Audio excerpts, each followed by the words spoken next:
Hello, Rachelle. Good Hi, morning. Miriam. How How are are you? you? Actually, it's good afternoon. Right, The it's day is already really afternoon, running yeah. away from us. The day is running away. I hope Yeah. all of you are doing okay. You know, things are a little bit hot here in Israel now. And I wanted this conversation to be about the reality versus like the illusion of what's happening here in Israel. And somehow the discussion went all the way around to relationships between men and women. And you know, I don't know how we got there. I really don't know how we got there, but that seems to be a touchy subject for people now. And I must say, having jumped into the dating scene, I have gone. There are so many dating sites, and I don't see anybody getting together. And I don't know why that is. It's like, I don't know, there isn't any instructions coming with the dating site on how to use this dating site. Or maybe women have figured out that they don't understand each other's language. I don't know. Men feel the same. There's definitely a breakdown. There's a breakdown, and I don't know how to get past it. I don't know how to get past it. Where do you go? Right. But first of all, I want to say that why we got to it is because one of God's names is Shalom, peace. And where there is peace, there is godliness, in other words. So we want worldwide peace, but we can't even figure out peace inside the family and peace inside a couple and peace inside myself. That's so Because true. I also have, war going inside myself all the time, each of us, on so many different levels. I have different voices telling me, like, am I for this? Am I for that? Am I supporting this? Am I supporting that? I have the masculine and the feminine within me too. So sometimes I'm more assertive, sometimes I'm more controversial, sometimes I'm different things. So there's different levels of peace that need to be achieved within me. And so shalom starts from the inside out. When we figure out a bit, the peace between inside myself, when I get to know a bit myself, then I can also get to know my spouse and in general, we come to the world. I think a lot of the lack of peace in the world is because we come to the world thinking, I know who you are, I know what you want, I know what your issues are. I don't even know what my issues are, but I know what your issues are. Right now, I don't even think what your issues are because I don't really care what your issues are. I just care that you'll treat me right. Right? Wait. Are we talking about husbands and wives now? Also. Yeah, completely. And friends and of course, friends. Of course, on all levels. Wow. Number one, why marriages fall apart is because we come into a marriage thinking what I can get out of it, not what I can give. And not what the other person needs, what I need.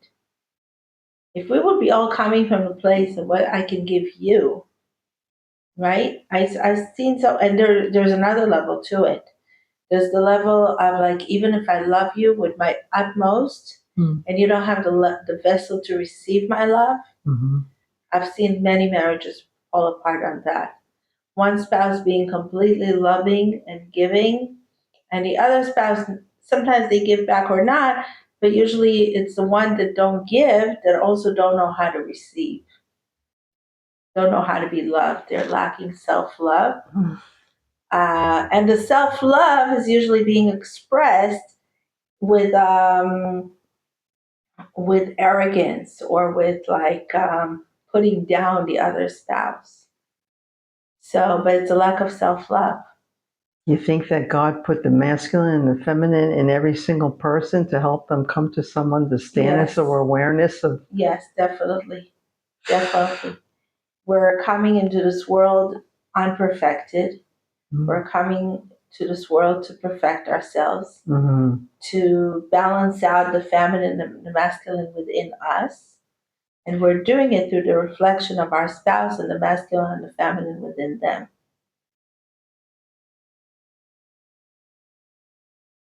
There's still so that's how marriages and worldwide lack of peace, are joined into one conversation. This is how we got to it. Yeah. But I still feel that men and women speak a different language. They can get together. Two men can get together and not talk about anything, and they'll come out of it. You say, well, okay, what did you talk about? Nothing. Just blah blah blah blah blah. And I know that's not true. Because I found out after the divorce, that a lot more was being discussed than was being revealed to me. Yet why the secretiveness? Why wouldn't you go to your wife and communicate with her instead of going to your friend and communicating all your negative feelings or wants or desires or disappointments? I don't really understand it. Well, first of all, many guys don't even talk about their emotions with their, best friend, buddy either. Oh, But if you ask about particularly why not to your wife, yeah. because in front of your wife, you want to look like a Superman. Wow. Still? Still. Oh. Still. No Yeah. weakness, no desires. You have no weaknesses, no desires. You probably do, but you want to come off that way. I mean, yeah, and you want to come after you've achieved them, not from a place of lack. You want to show I've done it already. You don't want to show that you're in the midst of making a right. Right. It makes it very difficult. The ego plays a big part in it. Yeah. But we've been socialized and for generations. And we need to ask ourselves, do we have that inside ourselves also? Yes, we definitely do. We expect that guy on that white horse to come like galloping in. We're still expecting that. Right. He's got a mansion in, Beverly Hills and Tel Aviv and. Right. Yeah. I asked someone, you can take it and, take it to a million different places, right? He's too overweight, she's too overweight, he's too this, she's too that, right? So now let's take overweight, right? He or she are too overweight, but you're also overweight, right? So now you have two options. Either you're going to start loving people who are overweight because you're also overweight, right? I mean, there's a possibility that you will find someone who's not overweight, even if you're overweight, right? But I'm saying, in general, okay? Yeah. So, and then, okay, so what do you choose? Do you choose to start liking people who are overweight and actually giving them giving them a benefit of the doubt that if they're, you want to be loved, right, even though you're overweight, right? So why don't you love someone who's overweight? I don't know. I don't know. Or what are you going to do? Or are you going to first, go on a diet and then get into looking for a relationship? Mm-hmm. Now you can do the same thing with wisdom. You can do, with I'm smarter, you're smarter. I'm more religious, you're more religious. Do I want someone who's completely like me on my level and everything? Or am I going to accept the fact that I'm going to have to love someone with their imperfections and I want to also be loved with my imperfections? If I want to be loved with my imperfections, I have to learn to love somebody with their imperfections. I think that's what the goal is. Right. But we all want to stay where we are at. Okay, I'm working on myself, but still love me for now as I am. Right. Right? But I want you to be Mr. or Mrs. Perfect while I'm working on myself. So it's very hard to achieve a relationship from that space. I don't know. This is a little bit simple. Like, for example, in my relationship, it was, I don't know, there's a lot of reasons for why it failed. It wasn't just, it got to the point where it was excruciatingly painful. Right. So, I had to give that credence. Like, why is this so painful? I have to, figure that out. But I'm not talking at the last stage so much, right the minute before we get divorced, where we've absolutely stepped on every possible toe, right? And many times it got really, really ugly, I'm talking but even then, Like you can always do a U-turn I know you and both. say, I know you have like, such faith. I and know. say, like, okay, like maybe even you maybe got so ugly at that point. Your behavior maybe gotten so ugly at that point that you're like, wow, they still love me. Maybe I can, maybe there's something to love here back because even though we went through such an ugly process of divorce, they still love me. So maybe it's worth for me loving them back. But I've learned that there are different types of relationships. That, there's not just one type of relationship. Everyone's got to be living in a house and blah, blah, blah, blah. These are the rules and whatever. I've learned that there are different types of That's relationships. true. And and if I'm open to that, then I can retain the loving that was in that relationship. Like it doesn't have to be, that's what I've learned. That's been my experience. That it's the loving that's the most important thing. And whatever I can do to nurture it from where I live, whatever he can do to nurture it from where he lives, we support each other. It's very hard to look at the verse that says that we need to learn to love unconditionally. But how do I really get to test if I love you unconditionally? Well, Only after there's nothing there to love, so to speak, yeah, right? yeah. Or there's so little to be loved because everything I thought you were, or all the masks that you put on, we put on in the beginning of our relationship, No. all of a sudden it's all crumbled and your true face appears.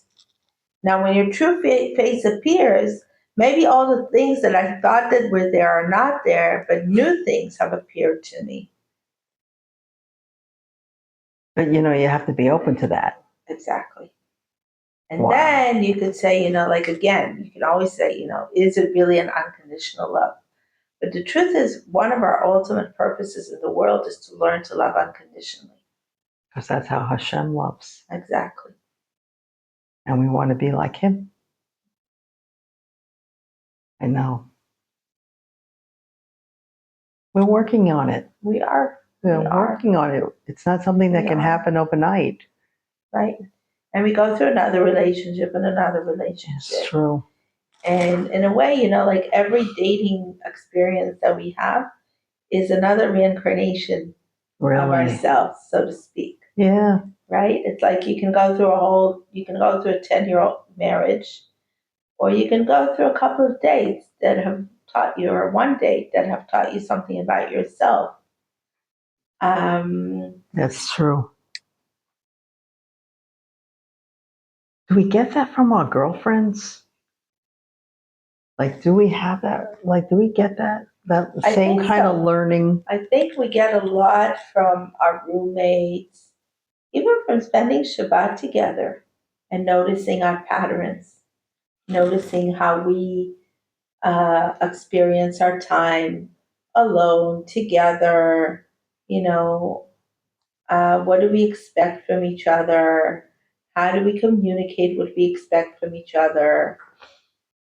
Even then, it could be like, a good preparation for, learning to get into a relationship. Hmm. In a way, I saw very, like, I could say that I saw a lot that people who've shared a roommate before they got married. In the religious world, you see it a lot. Mm-hmm. Because many Seminary. people, no, many people come into the marriage right away, right from their parents' house. Okay, yeah, yeah, Young people, yeah. right? Mm. So maybe they never lived with anyone, and if they lived in a dorm in the school, nobody really taught them healthy communication, No, healthy, like, who's cleaning the room, or, no. I clean my corner, you clean your corner, or do we have to take turns, or like how, right? Like, how do we communicate our discomfort from the fact that you don't clean your corner, or I don't, or, maybe you're holding a grudge that I don't clean my corner. Yes, yes. So many young people, either come into marriage from having shared that and learned through, College dorms. college dorms or whatever, roommates. Mm-hmm. And many people haven't. And people who have and have taken that experience to actually grow from it, and not just, they many times people have just moved from one roommate to another and haven't learned anything and think all their roommates were crappy roommates. But they were Mr. and Mrs. Perfect. So yeah, but it's interesting because debating, there's like debate class. right, Many times students that take like up a debate class love it because they're learning about how to look, see how people are reacting and whatever. Totally. And they love it. They love that. Totally. I had one of my kids go through a debate course. Mm-hmm. It transformed his life from one corner to the other. Wow. Completely. Yeah, I could see that. We're not trained. And like you go through a debate course for just a few weeks versus years of painful experiences. Because they're being graded on it, and they have to research what they're going to say. Especially when you're a teenager, like a teenager, like you'd say good morning to them, and their response is like, right? Like, what's so good about this morning? That's the feeling, right? Well, my mom used to come in singing in the morning and open up the Venetian blinds. Oh, it's time to get we need to get up in the morning. She'd come in every single day. That's how she woke me up to go to school. Right. That's my mother. Right. So, but then, like the parents could tell them a million times, like that's not the way to communicate that you haven't had your coffee yet, But, and even though they don't learn it specifically that example in the debate class. Right. But I've seen that it really changes the way they communicate with people. Is that even reminding them, remember you went through this and that learning in the course, like really helped me with some, No, I forgot what I was going to say. No, I don't remember what I was going to say.